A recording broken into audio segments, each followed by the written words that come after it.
Bois. Elena. C'est pour ton stress. Ma mère a fait glisser le smoothie vert sur la table.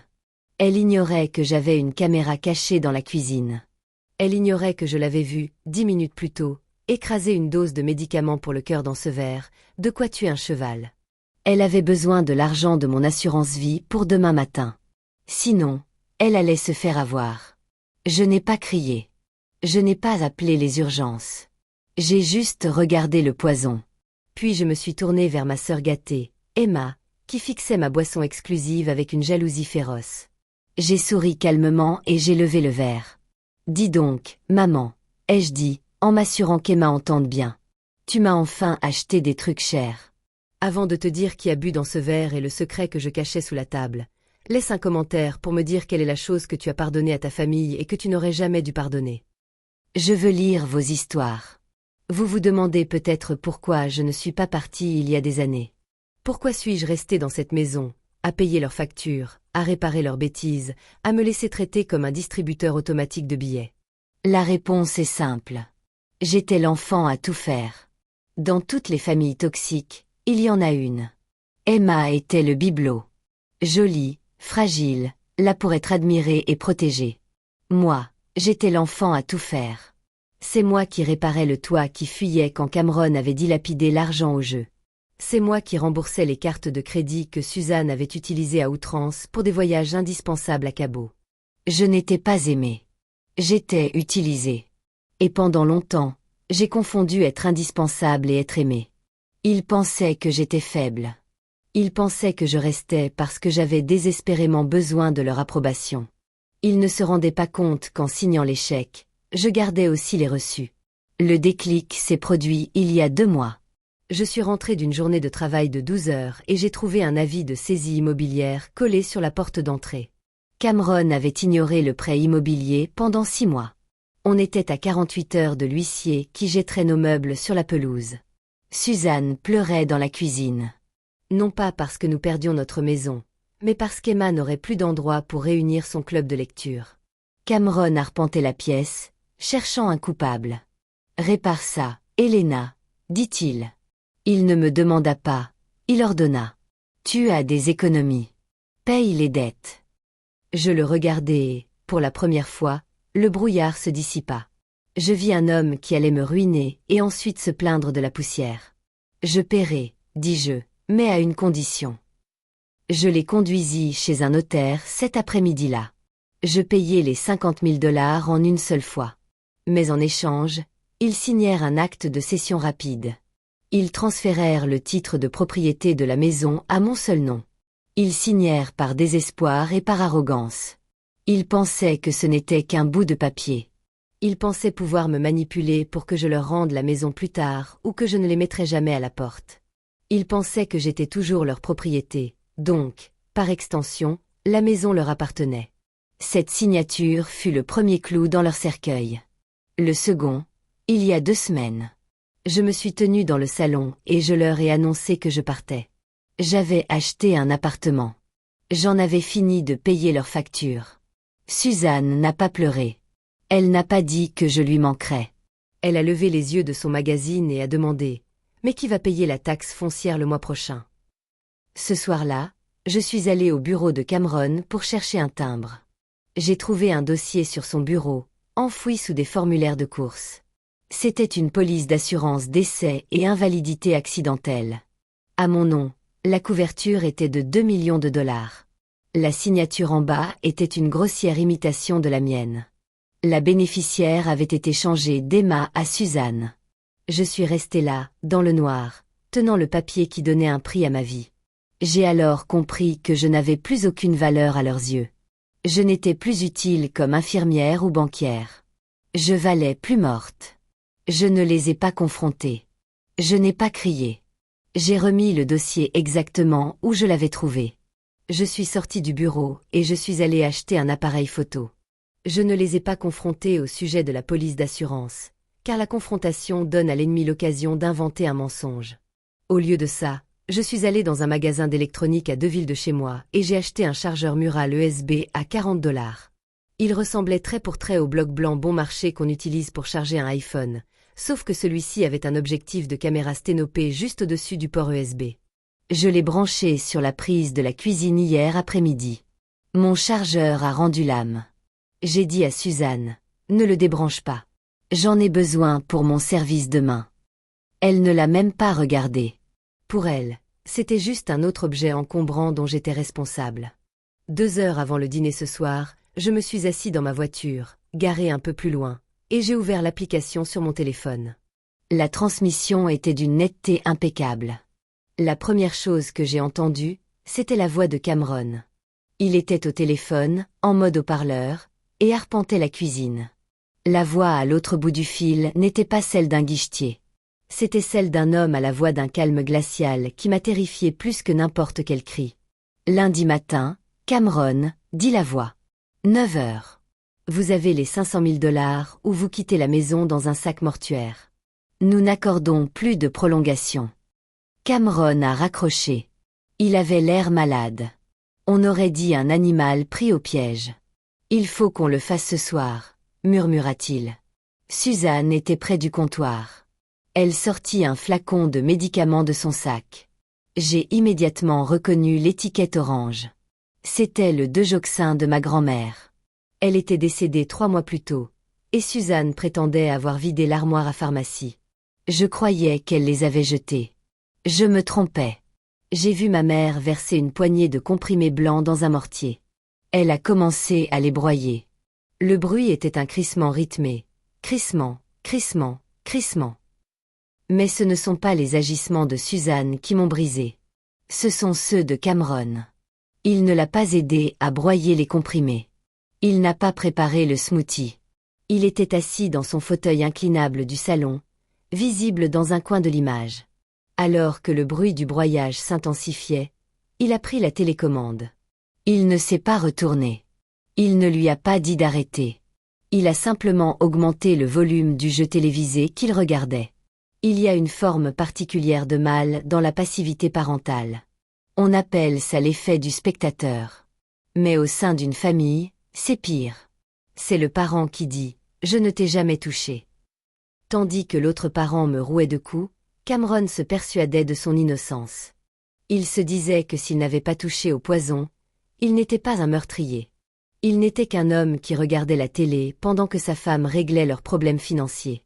Son silence était comme une signature sur mon certificat de mort. J'ai vu Suzanne verser la poudre blanche dans le mixeur avec le choucal et les fruits chers. Je l'ai vu mixer jusqu'à obtenir une pâte verte, lisse et mousseuse. Je l'ai vu la verser dans le verre en cristal. J'ai fermé l'application. Je suis resté longtemps assis dans ma voiture, les yeux rivés sur le volant. J'aurais pu partir. J'aurais pu aller à la police sur le champ. Mais s'ils l'avaient fait, ils auraient prétendu que c'était une erreur. Ils auraient prétendu qu'ils broyaient simplement des médicaments pour eux-mêmes. Sans corps, sans tentative, ce n'était qu'une vidéo d'une femme préparant un smoothie. J'avais besoin qu'ils s'engagent. J'avais besoin qu'ils me rendent le verre. J'ai démarré le moteur et suis rentré à la maison. J'ai franchi la porte d'entrée, embrassé mon père sur la joue et me suis assise à table. Le verre était lourd dans ma main. Il était froid, la condensation tambourinait sur le cristal. De l'autre côté de la table, Cameron était en proie à une angoisse intense. Il ne cessait de jeter des coups d'œil à l'horloge de grand-père dans le couloir. Tic-tac. 9 heures avant l'échéance. 9 heures avant de toucher mon assurance-vie ou de se casser la rotule. J'ai porté le verre à mes lèvres, mais je n'ai pas bu. J'ai inspiré profondément. Oh mon Dieu, ai-je dit en fermant les yeux. Maman, sérieusement. Un silence de mort s'est abattu sur la pièce. Suzanne s'est figée, sa fourchette à mi-chemin de sa bouche. Quoi? A-t-elle chuchoté. Ça sent exactement comme ce smoothie Glouquin à 20 $ du marché bio du centre-ville, ai-je dit. Celui avec le collagène et le mélange de chou calrare? Je croyais que tu avais dit qu'on réduisait les dépenses. J'ai regardé Emma. Si tu veux piéger un rat, tu utilises du fromage. Si vous voulez piéger un narcissique, misez sur l'exclusivité. Emma se fichait de la santé. Elle se fichait des légumes, mais elle ne s'intéressait qu'au prix. Elle voulait absolument avoir ce qu'il y avait de mieux. Elle releva brusquement la tête de son téléphone.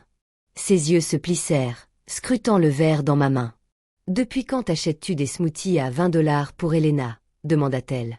Sa voix n'était pas curieuse, mais accusatrice. « Non, » balbutia Suzanne. « C'est juste un remède pour le cœur d'Elena, pour soulager son stress. »« Ça ne sent pas les médicaments, » dis-je en faisant tournoyer le liquide vert épais. « Ça sent la vanille et l'argent. Tu sais, j'ai tellement envie d'y goûter depuis des mois. » Je portai de nouveau le bord du verre à mes lèvres. Je l'inclinai juste assez pour que le liquide les effleure, mais je n'avalai pas. Je vis Cameron tressaillir. Il se pencha en avant, les yeux affamés, attendant la gorgée. « Laisse-moi y goûter, » dit Emma. Ce n'était pas une demande, c'était un ordre. Emma avait 24 ans, mais elle raisonnait encore comme une enfant. « Si tu l'as, je le veux. » Suzanne laissa tomber sa fourchette. Elle s'entrechoqua bruyamment sur la vaisselle. « Non, Emma, dit-elle trop vite. C'est épicé. Tu n'aimeras pas. »« J'aime le piquant, » rétorqua Emma. Elle tendit la main par-dessus la table, ses doigts manucurés cherchant le pied de mon verre. C'était le moment décisif. Si je le lui tendais, j'étais responsable. Si je le lui poussais, j'étais une meurtrière. Mais si je le retirais, si j'agissais comme une grande sœur égoïste qui accapare tout, je ramenais le verre contre ma poitrine, le protégeant. « Lâche-moi, Emma, » lançai-je sèchement. « Maman a fait ça pour moi. Tu as ton propre vin. » C'en était trop. Si je le lui avais proposé, elle aurait pu se méfier. Mais comme j'avais refusé, il lui fallait absolument le prendre. C'était un réflexe. « Quelle peste !» cracha Emma. Elle se leva, tendant le bras par-dessus le centre de table. « Maman paie tout dans cette maison, Elena. Techniquement, ce smoothie est à moi. Emma, assieds-toi. » La voix de Suzanne se brisa. Elle regarda Cameron, le suppliant du regard. « Arrête-la. Elle va boire le poison. » Mais Cameron ne bougea pas. Il regarda l'horloge. Il me regarda. Puis il regarda sa fille préférée, son enfant chéri. Tendant la main vers le calice, il fit son calcul. S'il arrêtait Emma, le plan échouerait. Je saurais que quelque chose clochait. Je ne le boirais pas. Le matin viendrait et les requins solitaires rôderaient. Il avait besoin d'un corps. Il préférait que ce soit le mien. Mais à la rigueur, n'importe qui ferait l'affaire. Je vis le calcul se dérouler dans son regard. Je le vis décider que sa vie valait plus que celle d'Emma. « Laisse-la en prendre une gorgée, Elena, » dit Cameron d'une voix monocorde. « Ne sois pas radin, » haleta Suzanne. Elle regarda son mari avec horreur, réalisant pour la première fois qu'il n'y a pas d'honneur chez les parasites. Je regardai Emma. Elle était suffisante. Elle pensait avoir gagné une dispute mesquine à propos d'une boisson. Elle pensait me remettre à ma place. Elle ignorait qu'elle se battait pour le droit d'arrêter son propre cœur. « Très bien, » dis-je. Je lâchai le verre. « Si tu le veux tant, prends-le. » Emma arracha le verre de la table avec la rapidité d'une vipère. Elle le serra contre sa poitrine, nous fusillant du regard comme si nous allions nous jeter sur elle. « À moi, » dit-elle d'une voix enfantine. Suzanne se jeta sur elle. C'était un réflexe instinctif, presque animal. Elle tendit le bras par-dessus la table. Sa main était prête à arracher le verre des mains d'Emma. « Emma, non. Ne bois pas ça. » Un instant, je crus que c'était fini. Je pensais que l'instinct maternel de Suzanne l'emporterait sur sa cupidité, mais j'avais oublié le troisième joueur à table. La main de Cameron jaillit dessous la nappe. Il attrapa le poignet de Suzanne. Il ne se contenta pas de le tenir. Il le serra fort. Je vis ses jointures blanchir. Suzanne se figea, les bras suspendus en l'air, les yeux écarquillés de terreur en fixant son mari. Le temps sembla s'étirer. Dans ce silence, toute une conversation eut lieu entre mes parents. Cameron fixait Suzanne. Ses yeux étaient des gouffres sombres et vides de désespoir. Lundi matin, son regard disait « les requins solitaires, les jambes cassées, le sac mortuaire ». Si Suzanne renversait ce verre, le Dejoxin serait gaspillé sur le tapis. Le plan échouerait. Je serais en vie. L'argent de l'assurance serait hors de portée et demain matin, Cameron serait un homme mort. Il était face à un choix. Il pesait la vie de son enfant chéri contre sa propre survie, et il choisit de se sauver lui-même. Il donna un coup sec au poignet de Suzanne, l'avertissant « Laisse-la boire ». Suzanne émit un petit gémissement et cessa de se débattre. Les larmes lui montèrent aux yeux tandis qu'elle regardait Emma. Quelle que soit la peur qui l'habitait, elle préférait sauver son enfant préféré. Emma, inconsciente du pacte silencieux qui se tramait à quelques mètres de là, interpréta mal la tension.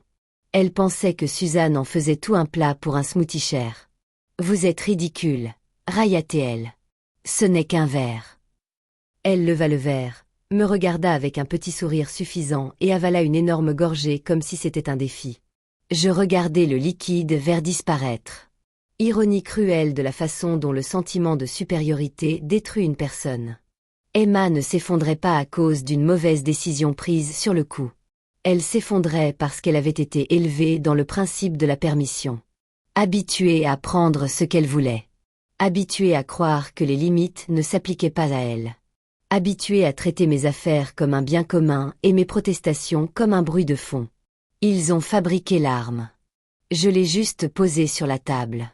Emma posa son verre avec un cliquetis satisfait et s'essuya la bouche du revers de la main. « Amère, dit-elle en fronçant le nez. Je ne comprends pas pourquoi tu le voulais. » « Goûte à qui, dis-je, et je repris mon dîner. Le temps qui suivit me parut interminable. L'horloge continuait de tic-taquer. Les couverts raclaient le sol. Cameron mangeait vite, comme si la vitesse pouvait échapper aux conséquences. Suzanne ne toucha pas à sa nourriture. Elle fixait Emma, les yeux écarquillés, sursautant à chaque mouvement comme si un piège se refermait sur elle. Je continuais de manger. J'attendais. Puis la main d'Emma glissa. Sa fourchette claqua contre. Le bruit de l'assiette fut si fort que Suzanne sursauta. « Bizarre !» marmonna Emma en se frottant les yeux. Elle plissa les yeux vers la lumière. « Pourquoi tout me paraît bizarre ?» Cameron esquissa un sourire crispé. « Ce n'est rien. Mange. » Emma secoua la tête. « Non, je sens. » Elle n'acheva pas sa bouche. Elle se pencha en avant, prise de haut le cœur, et le smoothie retomba sur la nappe immaculée. « Emma !» hurla Suzanne, se levant déjà précipitamment de sa chaise. Emma glissa sur le côté, heurta violemment le sol et resta figée, dans un silence effrayant. Sa respiration devint superficielle et irrégulière, comme si son corps avait oublié comment respirer. Suzanne tomba à genoux, sanglotant, agrippant la main d'Emma comme si elle pouvait la ramener en arrière par la seule force de sa force. « Fais quelque chose. Appelle le 911. » Cameron chercha son téléphone à tâtons. Ses mains tremblaient tellement qu'il faillit le laisser tomber. Mais pendant tout ce temps, ses yeux se posaient sans cesse sur moi. Pas sur sa fille. Sur le témoin. Il eut l'opérateur, aboya l'adresse, puis commença d'une voix calme et forte à construire un mensonge. Elle a dû manger quelque chose de mauvais, dit-il d'une voix théâtrale. Intoxication alimentaire. Elle vomit. Dépêchez-vous, s'il vous plaît. Je le fixai du regard. J'eus un frisson. Il raccrocha et s'essuya les lèvres d'un geste brusque, comme s'il venait de se sauver. Intoxication alimentaire, répétai-je, coupant court aux sanglots paniqués de Suzanne. C'est ce que vous leur avez dit. Ça doit être ça, balbutia-t-il. Elle était sortie avec des amis. S'ils prennent ça pour une simple gastro-entérite, dis-je d'un ton neutre, ils vont perdre du temps. Et elle n'a pas de temps. Suzanne émit un son étranglé en se balançant sur Emma. Oh mon Dieu! Oh mon Dieu! Dis-leur la vérité, insistai-je. Je ne vois pas de quoi tu parles, rétorqua Cameron. Trop vite, trop fort. Il s'enfonçait dans le mur, car admettre la vérité revenait à admettre qu'il y avait quelque chose dans cette maison qui ne devrait pas exister. Cela signifiait des questions. Cela signifiait la police. Et la dette qui lui serrait la gorge comptait plus pour lui que la vie de sa fille. Je me levai. Les lèvres d'Emma commençaient à se contracter. Elle est en train de s'effondrer, dis-je en regardant Suzanne droit dans les yeux. Il te reste quelques minutes avant que ça ne devienne irréversible. Qu'est-ce qu'elle a pris? Rien, hurla Suzanne. Elle n'a rien pris. Arrête de mentir. rugis-je. L'ordre fut comme une gifle.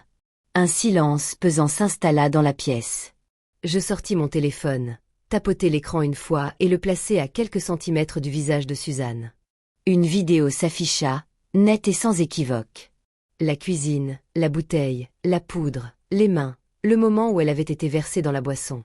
Cameron, en arrière-plan, montait le son de la télé comme si cela pouvait étouffer sa culpabilité. Les yeux de Suzanne s'écarquillèrent. Cameron avait l'air d'avoir reçu une balle. « Tu nous as filmés » murmura-t-il. « Je t'ai vu, » dis-je. Et je t'ai vu la laisser boire. Dehors, les sirènes commencèrent à retentir, d'abord lointaines, puis plus proches, de plus en plus menaçantes. « Ils seront là dans 2 minutes, » dis-je calmement. « Alors, voici tes options. » Je me penchai vers elle, la voix basse et menaçante. « Option A, tu continues de mentir. Emma meurt. Et je remets ceci au police. Vous n'expliquez pas un accident. Vous expliquez une intention. » J'ai légèrement déplacé le téléphone pour que Cameron puisse tout voir. Option B. Vous dites la vérité maintenant. Il la soigne correctement. Elle survit et vous assumez vos actes. Suzanne baissa les yeux vers Emma qui respirait à peine. Elle regarda mon écran. Puis elle regarda Cameron. Le regard de Cameron la suppliait sans un mot. Ne la laissez pas partir. Mais quelque chose en Suzanne finit par se briser. 30 ans à la laisser faire. 30 ans à supporter la situation. 30 ans de peur anéantie par la terreur primitive d'une mère voyant son enfant s'éteindre. Elle craqua. C'étaient les médicaments, hurla-t-elle, la voix déchirée. C'étaient les pilules pour le cœur. S'il vous plaît, sauvez-la. La porte d'entrée s'ouvrit brusquement. Les ambulanciers se précipitèrent à l'intérieur. Le matériel était déjà en marche, suivi par des policiers en uniforme. Par ici, sanglota Suzanne en agitant frénétiquement les bras. S'il vous plaît, elle a besoin d'aide.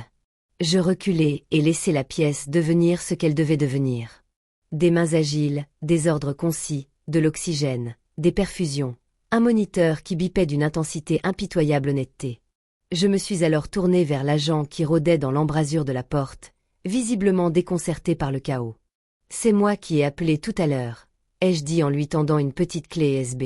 « Vous voudrez voir ce qui a mené à tout ça, surtout le moment où mon père a physiquement empêché ma mère d'intervenir. » Son visage s'est crispé. Il a regardé la clé, puis Cameron, puis de nouveau moi. Quand les ambulanciers ont stabilisé Emma suffisamment pour la déplacer, la police n'a pas posé de questions. Ils ont donné des instructions. Cameron et Suzanne sont partis menotter. Cameron n'a jamais regardé Suzanne, ni Emma. Il me fixait comme s'il voyait enfin la vérité qu'il avait ignorée pendant des décennies. Je n'étais pas l'enfant oublié. Je n'étais pas la personne utile. J'étais celle qui détenait les clés. Emma a survécu. Les médecins ont été directs. Si j'avais attendu ne serait-ce qu'un peu plus longtemps, elle n'aurait pas survécu. Elle a passé des semaines en soins intensifs, elle en est ressortie marquée. Mais le véritable déclic s'est produit quand je lui ai montré la vidéo dans sa chambre d'hôpital. Elle a pleuré en voyant les mains de Suzanne. Elle se tut. Un silence de marbre en voyant le choix de Cameron. Et pour la première fois de sa vie, Emma comprit qu'elle n'avait aucune valeur à leurs yeux. Elle était utile. Elle était une monnaie d'échange, comme moi, témoigna-t-elle. C'était le premier acte véritablement altruiste qu'elle ait jamais accompli.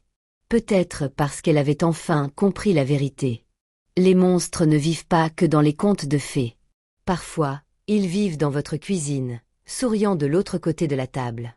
Les accusations étaient lourdes. Le procureur n'a pas traité l'affaire comme une erreur familiale. Ils l'ont traitée pour ce qu'elle était. Ils voulaient un dédommagement. Ils ont obtenu une peine. Quant à la maison, je ne l'ai pas gardée. Je ne voulais plus jamais respirer entre ces murs. L'acte de propriété était à mon nom, alors j'ai vidé les lieux, j'ai verrouillé la maison et je l'ai mise en vente le lendemain de l'arrestation. Elle a été vendue rapidement. Je suis maintenant à une porte d'embarquement, à regarder des inconnus traîner leurs valises vers l'avenir qu'ils ont choisi. J'ai vérifié mon compte bancaire ce matin. Le virement a été effectué. De quoi recommencer à zéro n'importe où. J'ai supprimé le numéro de Cameron. Supprimé. Celui de Suzanne. J'ai gardé celui d'Emma, mais je ne l'ai pas encore utilisé. Peut-être un jour, peut-être pas. On dit qu'on ne choisit pas sa famille. C'est faux. On peut choisir de la quitter. On peut choisir de lui survivre. Et parfois, la seule vengeance dont on a besoin, c'est de refuser de boire ce qu'ils essaient sans cesse de nous servir.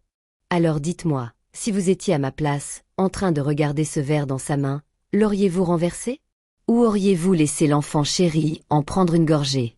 Laissez votre réponse en commentaire et partagez cette histoire si vous croyez que le karma finit toujours par rattraper son retard.